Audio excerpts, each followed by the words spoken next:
Olha, o mês de março é dedicado à prevenção de doenças renais em pets. Você sabia que eles também sofrem com isso? Os gatos, por terem o hábito de beber pouca água, são os que mais sofrem com esse tipo de doença. E olha, nós vamos conversar agora com o médico veterinário Gustavo Quirino, da Admax, que vai falar com a gente sobre o Março Amarelo. Isso é novidade para mim, viu? Mas o mês também é reservado para falar sobre a prevenção e conscientização desses problemas renais com os pets. Seja muito bem-vindo, doutor. Olá a todos, obrigado pelo convite de estar aqui na Rede Família para falar sobre o Março Amarelo, né? Um tema tão importante para a saúde renal dos pets. Com certeza, a gente que agradece. Para a gente começar aí, né? O senhor estava me contando que doenças renais são várias. Isso mesmo. Aqui no Março Amarelo a gente, traz a conscientização aí na prevenção e tratamento das doenças renais, mas existe uma que ela é bem frequente e que debilita demais, diminui a qualidade de vida, a expectativa de vida dos pets, que é a doença renal crônica. Ela é o principal tema quando a gente fala aí de Março Amarelo. Nesse caso aí dela, da doença renal crônica, quais sintomas assim a gente pode identificar primeiramente nos nossos pets?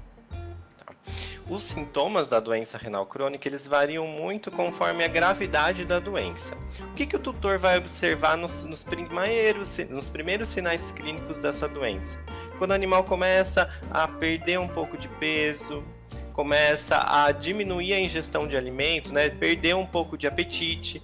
E quando eu falo isso, não é só dele deixar de comer totalmente, É quando a gente vê que, em vez de ele comer toda aquela tigela que eu dou para ele usualmente, ele está cada vez menos deixando a comida no pote. Também é muito comum o aumento da ingestão de água, o aumento da produção da urina, são um dos primeiros sinais bem clássicos da doença renal crônica. Olha, sinais aí então que precisam, os donos, os tutores precisam estar atentos. Doutor, como que é realizado aí o diagnóstico então dessa doença, Ao identificar esses primeiros sinais, o ideal é levar no veterinário. Com certeza. O diagnóstico ele é feito pelo médico veterinário, mas ele é um diagnóstico que não é realizado de imediato. Como é uma doença crônica, que ela já acontece aí ao longo de 3 meses, a gente vai fazer uma investigação. Então a gente coleciona alguns dados do pet, coleta alguns dados do pet, no caso, espécie, raça, já que existem algumas raças que são mais predispostas, algumas raças de gatos, como o Siamês, o Maine Coon, ou no caso do cão, como o Shar Pei, o Cavalier. E a gente vai fazer alguns exames de sangue, exames que avaliam a própria função do rim, e também alguns exames de imagem ultrassom para ver a estrutura do rim. O senhor comentou aí agora, algumas raças que têm mais predisposição para ter essa doença. Eu queria que o senhor reforçasse, no caso dos cachorros, quais são? Uma das principais raças que são predispostas à doença renal crônica é o Shar Pei, o Cavalier e também o Cocker Spaniel inglês. São geralmente essas raças que estão mais predispostas à doença renal crônica. E por que disso, doutora? O senhor está comentando aí que é crônica. É questão genética, por exemplo?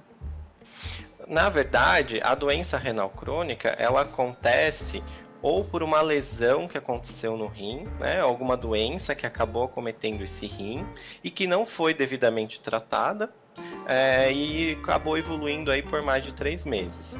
Ela costuma ocorrer mais em animais idosos porque já ocorre uma diminuição normal da função do rim ao longo da idade do animal. Então, conforme ele vai envelhecendo, ocorre essa diminuição da função do rim. E também pelo animal ser mais idoso, ele está muito mais exposto a diversas variáveis e causas que vão causar alguma lesão no rim. Um exemplo: uso indiscriminado de medicamentos. Então, aquele tutor que fornece, sem a prescrição do médico veterinário, um medicamento na dose errada, que pode ser tóxico para o rim.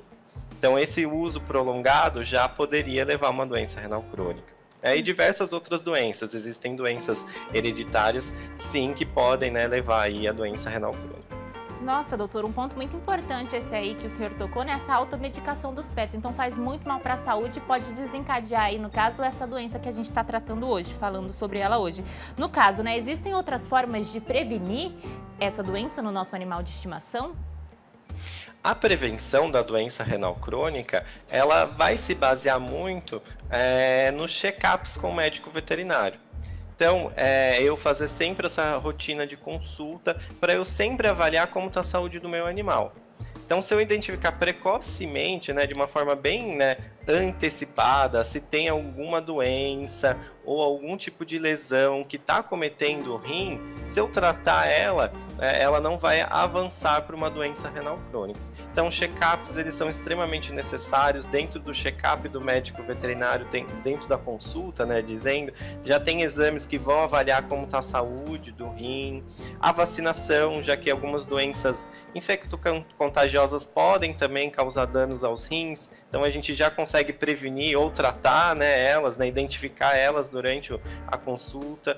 Então a gente consegue atuar na prevenção dessa forma, evitar que uma lesão, né, acabe aí danificando os rins e evolua para doença renal crônica. E no caso, se for já diagnosticado, como é que a gente pode tratar em casa do pet, por exemplo? Quais cuidados a gente tem que ter, doutor? A doença renal crônica, o tratamento dela é totalmente individualizado. Então, o médico veterinário ele vai avaliar todos esses parâmetros que a gente discutiu aqui e ele vai avaliar a gravidade da doença. Existem estágios que a doença não tem tantos sintomas e já tem estágios que os sintomas são muito mais evidentes. Então, nos casos mais leves, a gente vai fazer esse tratamento pela alimentação, né? A alimentação coadjuvante, né, um alimento pensado para as necessidades desses animais, né, com doença renal crônica, é a forma mais eficaz de tratamento para reduzir os sinais clínicos e oferecer longevidade para esse animal. Então, daí vai ser muito o manejo do tutor junto com o médico veterinário, de por mais que o animal tenha uma diminuição de apetite, ele vai ter que consumir o alimento coadjuvante. Então, daí, né, avaliar de perto a quantidade que está consumindo, e já existem dietas coadjuvantes úmidas, então o tutor pode até misturar, né, fazer uma prática que a gente chama de mix feed, né, misturar o coadjuvante seco com o coadjuvante úmido, usar com cautela, né, medicamentos que possam ser tóxicos aos rins. Já casos mais avançados, o médico veterinário ele vai preconizar o que é adequado ali para o tratamento, né? Então, às vezes, o animal precisa de uma rotina mais regradinha quanto aos medicamentos para controlar os sintomas. Isso varia muito de cada caso e é muito individual. Certo, o senhor comentou aí, né, nessa questão da redução do apetite. Esse é um dos sinais que pode indicar que a saúde do pet está piorando quando a gente fala dessa questão, né, dessa doença?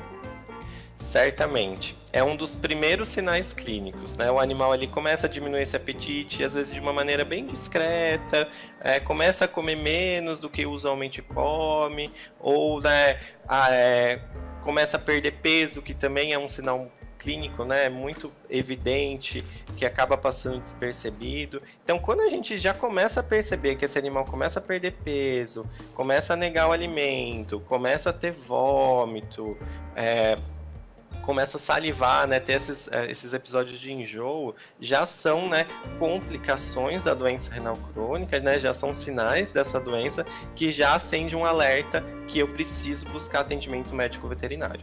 Olha só, doutor, quando a gente fala da expectativa de vida, né, no caso se o cãozinho já foi diagnosticado, ou até mesmo o gato, existe uma média que indica a expectativa de vida desses pacientes renais, no caso? Como a doença é muito complexa, é muito difícil precisar, né, quantos meses ou anos o pet vai acabar vivendo, né? Se a gente identifica bem antes, né, de uma forma bem precoce, institui o tratamento está tendo um bom sucesso, esse animal ele vai ter aí anos, né, de sobrevida, vivendo bem com a doença renal crônica, né, desde que não tenha nenhuma outra complicação. Mas a grande problemática é que muitos casos são diagnosticados quando já está, né, num quadro mais grave. E daí a expectativa de vida pode ser de alguns meses até alguns poucos anos. E se não tratada, a evolução da doença é muito rápida e o animal pode vir a óbito se não tratado de uma forma efetiva rapidamente. Doutor, para a gente finalizando, né, essa campanha do Março Amarelo é muito importante, mas confesso que foi a primeira vez que eu ouvi falar dela. No caso, como a gente pode colaborar aí para essa conscientização, para os tutores estarem mais atentos aos sinais?